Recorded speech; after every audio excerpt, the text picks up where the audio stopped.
কাপাসিয়া শীতললকার তীরে দাঁড়িয়ে আছে এক নীরব ইতিহাস, নীলকুঠির।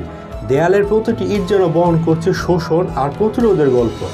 এক সময় এখানে গড়ে উঠেছিল নীল চাষের আস্তানা, আর এই কুটিরের অন্ধকারে লুকিয়ে ছিল বাঙালি কৃষকদের কান্না। এখন এটি নিয়ে মানুষ কি ভাবছে দেখুন ভিডিওতে। আসসালামু আলাইকুম। গাজীপুরের কাপাসিয়া উপজেলার রানীগঞ্জ বাজার ও রানীগঞ্জ হাই স্কুলের উত্তর পাশে শীতললকা নদীর পশ্চিম তীরে কালের সাক্ষী হয়ে দাঁড়িয়ে আছে এক প্রাচীন নিদর্শন, নীলকুঠি। আমার পেছনে যেটি দেখছেন, এটি সেই নীলকুঠি, যা 300 বছর আগে নির্মাণ করা হয়েছে বলে ধারণা করা হয়।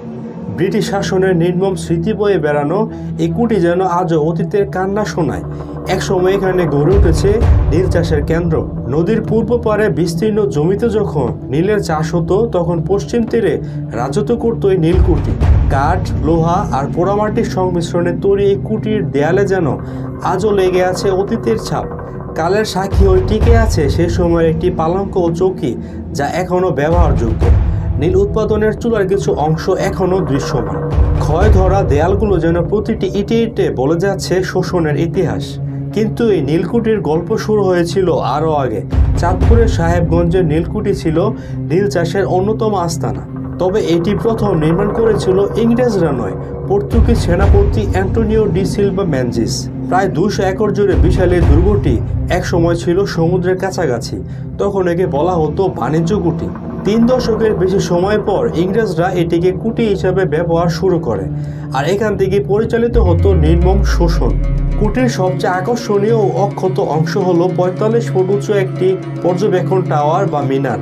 এক সময়ে এর দেয়ালে ছিল শিলালিপি, যা হয়তো লুকিয়ে রেখেছিল কোনো এক হারিয়ে যাওয়া গল্প। এই নীলকুঠি শুধু ইট পাথরের একটি ভবন নয়, এটি এক সময়ের রক্তঝরা ইতিহাসের নীরব সাক্ষী। কৃষকদের নির্যাতন, শোষণ, কান্না আর প্রতিরোধের প্রতিধ্বনি, এসবই যেন এখানে আজও প্রতিফলিত হয়। সময় বদলেছে, মানুষ বদলেছে, কিন্তু নীলকুঠি আজও দাঁড়িয়ে আছে অতীতের সাক্ষ্য বহন করে, যেন মনে করিয়ে দেয় বাঙালি কখনো শেকল ভাঙতে পিছপা হয়নি। এখন সাধারণ মানুষের দাবি নীলকুঠি সংরক্ষণ করে সবার জন্য উন্মুক্ত করা হোক। এতে বর্তমান প্রজন্ম ব্রিটিশ শাসন ও নীল চাষের ইতিহাস সম্পর্কে মূল্যবান তথ্য উপাত্ত দেখতে ও শিখতে পারবে। ভিডিওটি ভালো লাগলে একটি লাইক দিবেন এবং শেয়ার দিতে একদম ভুলবেন না।